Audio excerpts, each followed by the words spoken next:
Okay. We have 34-7. Coach Orgeron taking down his son's McNeese State.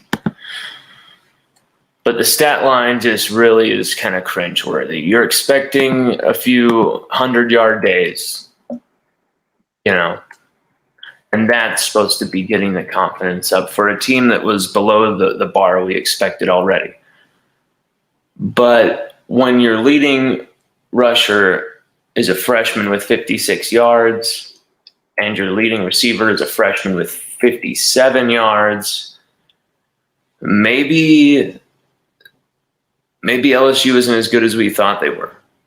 We predicted 2 losses this season in our record prediction piece. We predicted 2 losses, and we did not expect one of those to be to UCLA, obviously. But with that UCLA loss, I always felt like psychologically that could have some big problems. And they've reared their head. They've reared their head, and it's not what we want to see. LSU was not. They were still pretty sloppy out there, even with everything going down. All these sacks, all these pressures. There was still some really disappointing drops. Let me look at the tally I've got for drops here.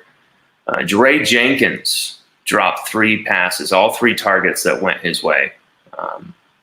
Kayshon Boutte had 1 drop. It was reviewed. It looked like a nice sideline catch on 2nd and 10. Great throw for Max Johnson, but Boutte was unable to retain possession.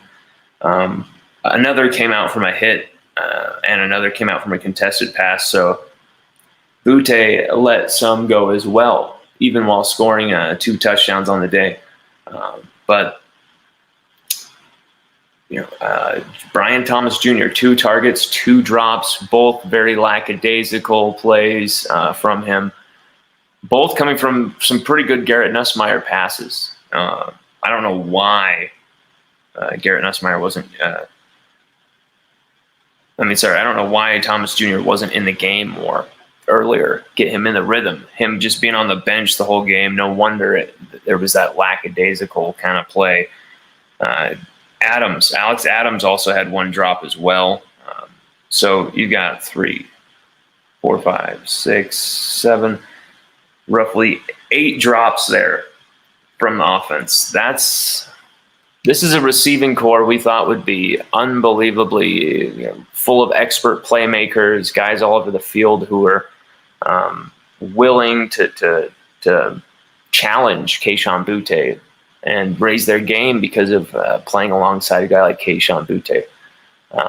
Such a tradition of top, expert, brilliant receivers, and this is what they produce. Back-to-back games where the leading receiver, who isn't Kayshon Boutte, is only 57 yards or something like that, and today the only really leading receiver on the day has 50-plus yards. That's not going to cut it. McNeese State let us walk all over them, but I just can't see LSU even being able to really be able to definitively beat Mississippi State. If they're going to beat Mississippi State, it's going to be a very close, very grinded out, survivable type of win.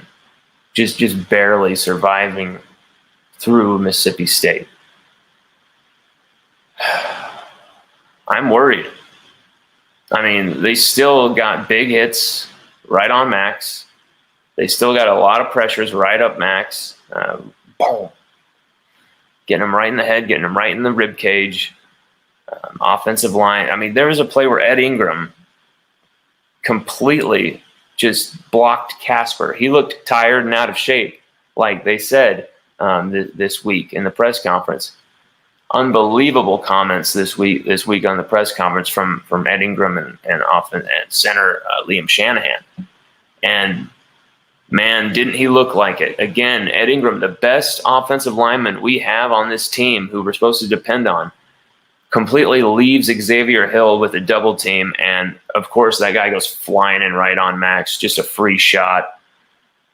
Just free shots at the quarterback. There were some plays where Max was let down by some drops. There were some plays where Max threw the ball with some poor accuracy, some poor timing. It just didn't seem like there was any rhythm with the receiving corps with Johnson or Nussmeier.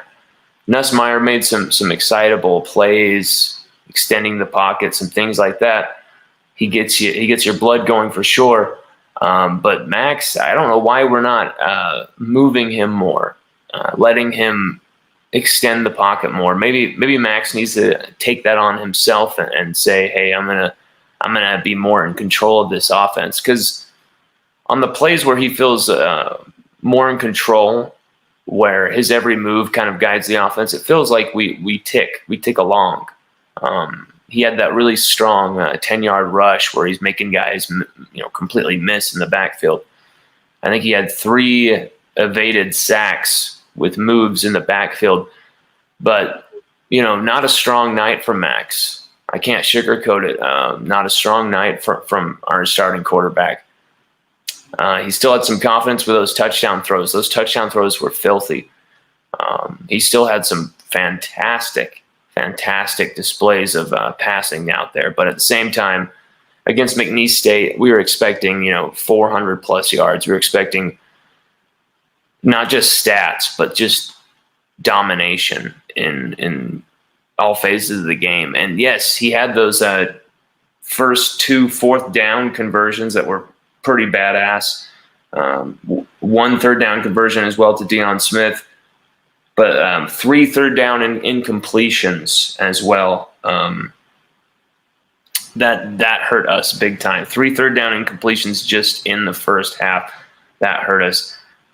Coy Moore, only 1 target, interestingly. Devontae Lee, no targets. Ty Davis Price, 2 first downs, 2 gains of 15-plus yards. He had a 21-yard catch, some big runs as well.